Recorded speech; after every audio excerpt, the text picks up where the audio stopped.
to be or not to be, ser or no ser, estar or no estar. What a confusion!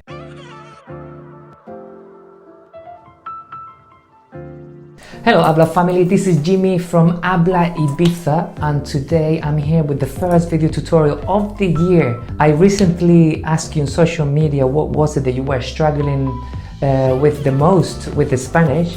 A lot of you came forward saying that you still struggle understanding the difference between ser y estar.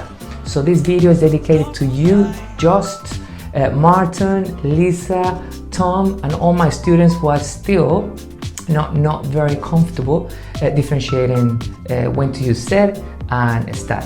Alright, so I've designed this video to be interactive. So every time you see this sign on the screen or you hear this sound, I'd like you to pause this video or this recording, right?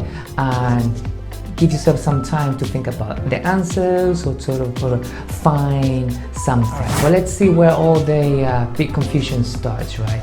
In English, we use the verb to be in loads of different situations, right? I am Jimmy, I'm Spanish, I'm in Ibiza, I'm talking, I'm single, it's 3 o'clock, it's Monday, I'm cold, I'm hungry, I'm thirsty, I'm X years old. And the thing is, in Spanish, we can talk about most of all those different things that we can say in English with a verb to be, but we have to divide them into categories. Okay, now I'd like you to pause this for a second and go and research, if you still don't have it clear, go and research how to write ser and how to write estar. Yo soy, yo estoy, tú eres, él es, somos, blah, blah, blah. I'd like you to have it in front of you.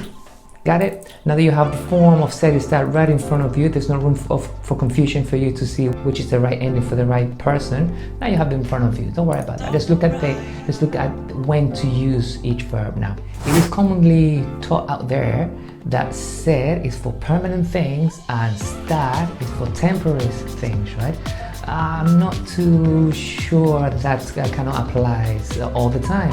All right, as an introductory level, right, for a beginner, that's kind of broad and easy to understand. But let's see how that at times is a bit inaccurate. Let's start with ser. Ser, we use it for the time. Hoy es lunes. ¿Qué hora es? Son las blah blah blah. So the time, is the time permanent or is the time temporary? So not quite ser, it's not quite a permanent thing in this case, right? Esta es mi camisa azul. Oh, that's permanent. Nobody's gonna take my shirt away from me. So esta es for possession. Now, when it comes to descriptions, right? Let me talk to you about myself, about my nature, about who I am. Who am I? Soy Jimmy. That's my nature. Where am I from? Soy español. That's my nature. That's who I am. Right? Who am I? I'm a nice guy. Soy un chico guay. Soy un chico divertido. Soy un chico simpático. ¿Vale? So that's the main idea behind the descriptions of the verb ser, right? Is when you're talking about the nature, the core, the DNA of whatever you're talking about. If I'm talking about a chair, right? The core, the nature of a chair is to be whatever color, whatever material, and then the size. La silla es grande, la silla es marrón, la silla es fea.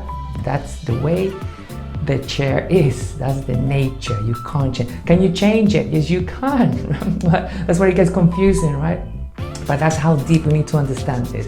Well, that's how I like to sort of teach it to my students, and they seem to get it, right? When it goes to the core of what you're talking about. Ser, descriptions. What about estar? Well, they said estar is for temporary things, right? All right. We can use estar for marital status. So I'm single, I'm married, I'm divorced, estoy soltero, estoy divorciado, estoy casado. Muy bien. Y sin duda, for locations, which is definitely temporary, right? Estoy en Ibiza, estoy en España, estoy en casa. El restaurante está cerca de la playa. La playa está delante del supermercado. And it always goes with prepositions of place. Delante, detrás, encima, debajo, entre. That's kind of your cue to figure out when to use ser o estar. Estar for location. We can also use estar for emociones. Estar. We can also use estar for emotions and states, right? How you happen to be at that moment, and that's definitely temporary, right? But is it really? We'll see in a minute. So estoy, ¿cómo estás? Estoy bien, estoy mal. That can change. Estoy bien, you pour your coffee over my nice shirt. Estoy mal, estoy enfadado, estoy cansado. But what about things? What about my eyes? ¿Mis ojos son abiertos o mis ojos están abiertos? It's a state, it can actually change from one moment to the next. Abierto, cerrado, limpio, sucio, and so on. A nice way that my students have worked out how to recognize what verb to use for state is when they keep repeating the word state, estate, estar for states. So that's why I like to refer to emotions and feelings better or more as states, because it just immediately you're almost saying the verb that you need to use, state, estar, you're almost there. And after seeing ser y estar separately, how about let's shake all these up a little bit and mix them up. We can also use ser y estar with the same adjective, with the same descriptive word, right? But that kind of changes the meaning of the sentence. Let's say, for example, rico. Jimmy no es rico, Jimmy isn't rich, pero la paella de Jimmy está rica.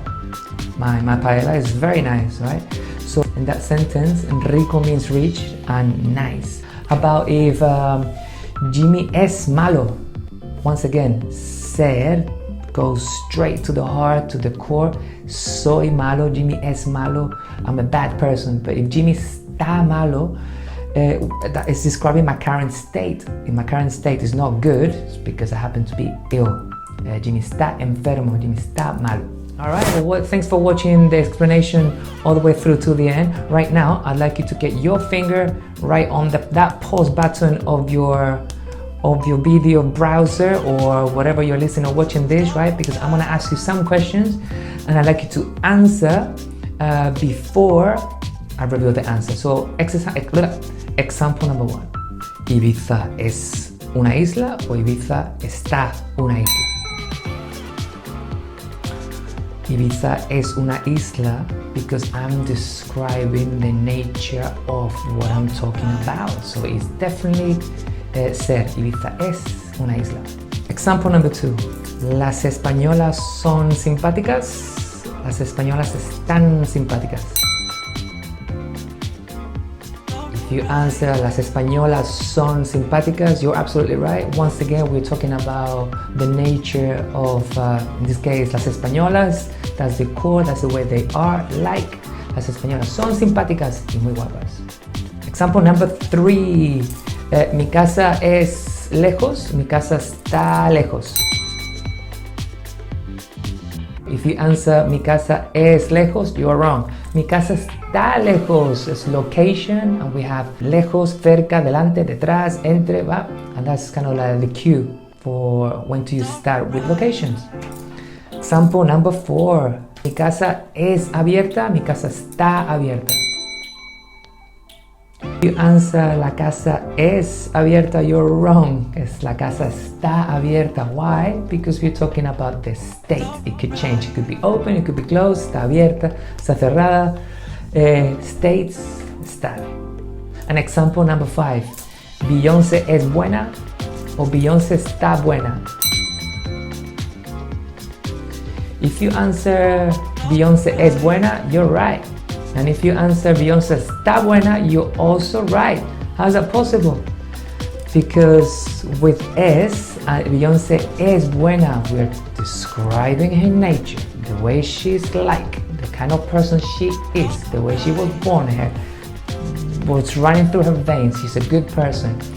And with the verb estar, with the adjective buena, in this case means that she's hot. It could also mean that she's actually healthy. Her current state is healthy, is good, está buena. And it also means that she's hot. Alright?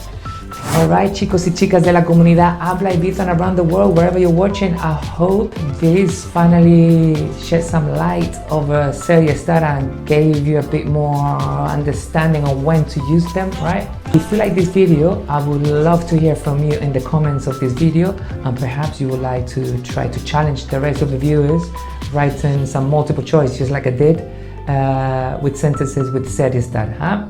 If you didn't like this video or you didn't get it at all, please let me know as well, because I like to find out and maybe I can make another video easy to understand.